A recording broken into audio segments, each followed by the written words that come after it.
Streams in the Desert by L.B. Cowman. March 1st. Consider the work of God. For who can make that straight, which he hath made crooked? Ecclesiastes 7 verse 13. Often God seems to place his children in positions of profound difficulty, leading them into a wedge from which there is no escape, contriving a situation which no human judgment would have permitted, had it been previously consulted. The very cloud conducts them thither. You may be thus involved at this very hour.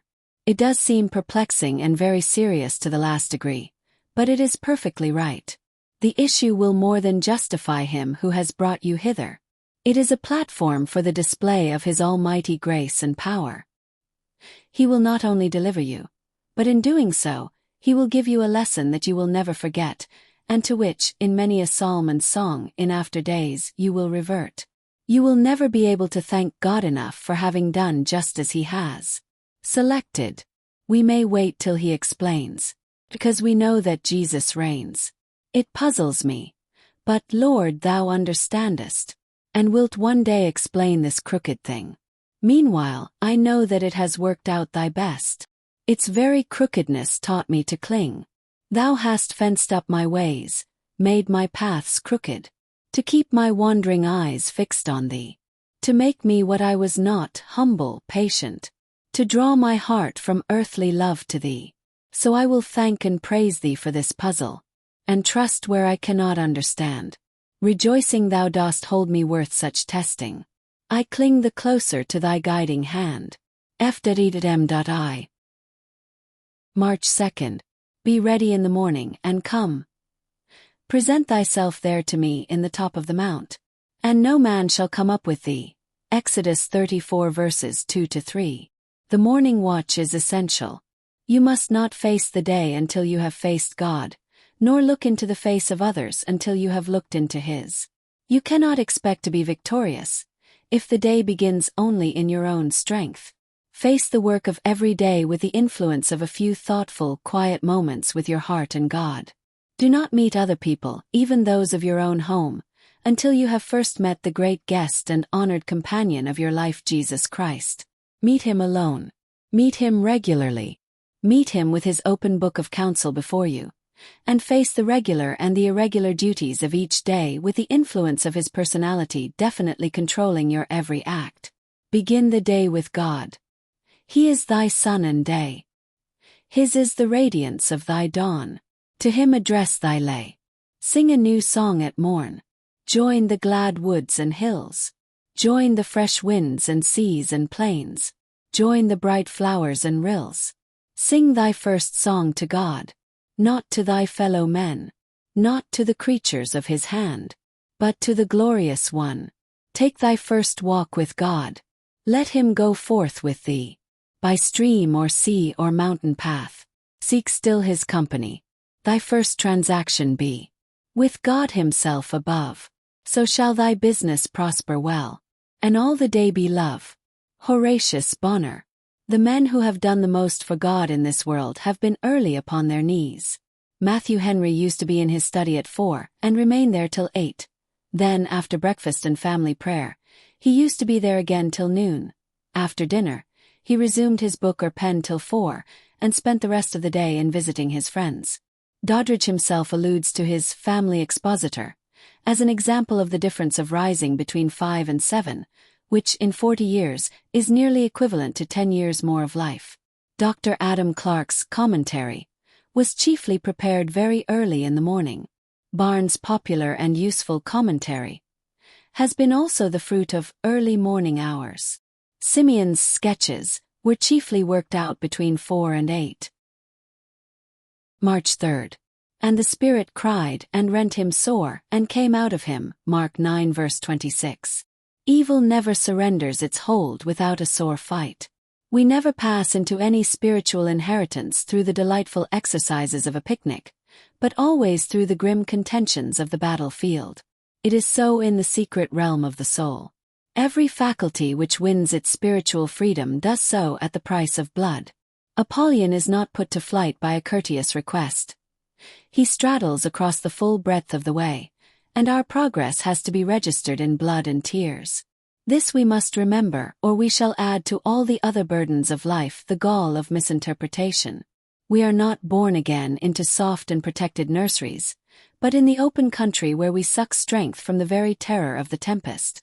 We must through much tribulation enter into the kingdom of God. J. H. Jowett. Faith of our fathers. Living still. In spite of dungeon, fire and sword. Oh, how our hearts beat high with joy. Whene'er we hear that glorious word. Faith of our fathers. Holy faith. We will be true to thee till death. Our fathers, chained in prisons dark, were still in heart and conscience free. How sweet would be their children's fate, if they like them could die for thee. March 4th. Followers of them who through faith and patience inherit the promises. Hebrews 6 verse 12. They, heroes of faith, are calling to us from the heights that they have won, and telling us that what man once did man can do again. Not only do they remind us of the necessity of faith, but also of that patience by which faith has its perfect work. Let us fear to take ourselves out of the hands of our heavenly guide, or to miss a single lesson of his loving discipline by discouragement or doubt. There is only one thing, said a village blacksmith, that I fear, and that is to be thrown on the scrap heap. When I am tempering a piece of steel, I first beat it, hammer it, and then suddenly plunge it into this bucket of cold water. I very soon find whether it will take temper or go to pieces in the process. When I discover after one or two tests that it is not going to allow itself to be tempered, I throw it on the scrap heap and sell it for a cent a pound when the junk man comes around. So I find the Lord tests me too by fire and water and heavy blows of his heavy hammer, and if I am not willing to stand the test, or am not going to prove a fit subject for his tempering process, I am afraid he may throw me on the scrap heap. When the fire is hottest, hold still, for there will be a blessed afterward. And with Job we may be able to say, when he hath tried me I shall come forth as gold. Selected. Sainthood springs out of suffering. Takes 11 tons of pressure on a piano to tune it. God will tune you to harmonize with heaven's keynote if you can stand the strain. Things that hurt and things that mar. Shape the man for perfect praise. Shock and strain and ruin are friendlier than the smiling days. March 5th.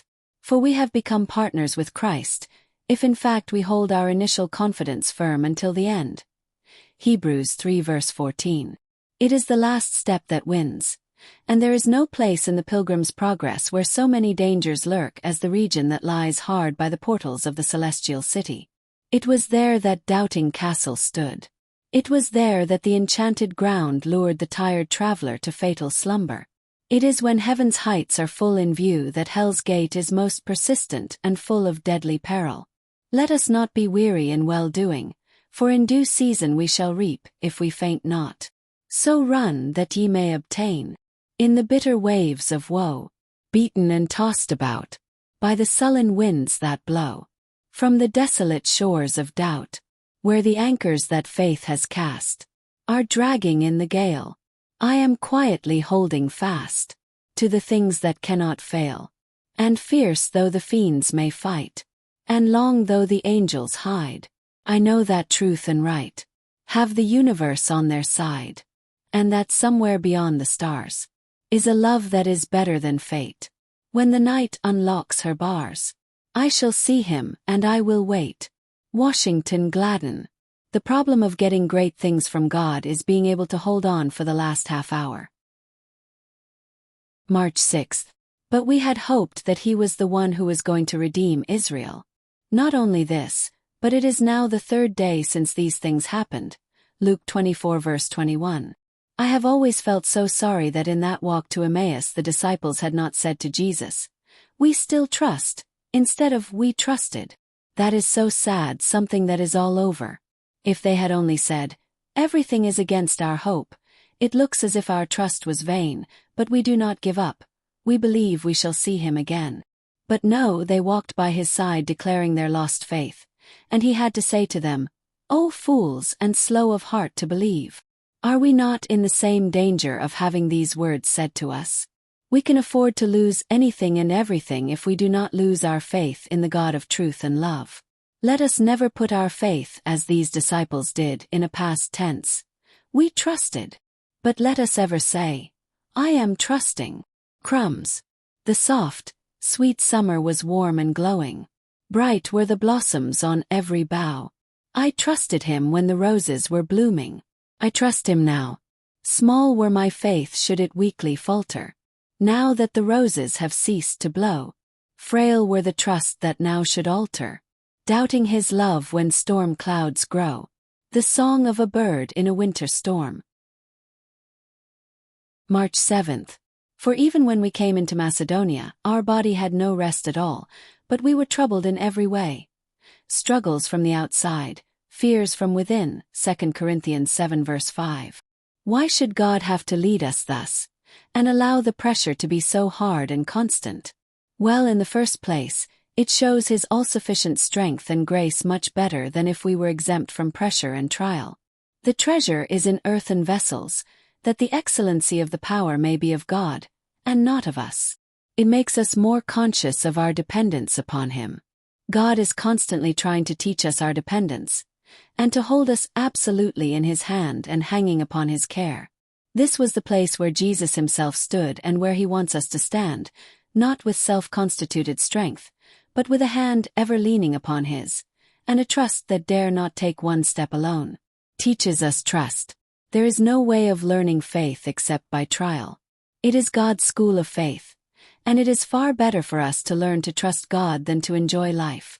The lesson of faith once learned is an everlasting acquisition and an eternal fortune made, and without trust even riches will leave us poor. Days of heaven upon earth. Why must I weep when others sing? To test the deeps of suffering. Why must I work while others rest? To spend my strength at God's request. Why must I lose while others gain? To understand defeat's sharp pain. Why must this lot of life be mine, when that which fairer seems is thine? Because God knows what plans for me shall blossom in eternity.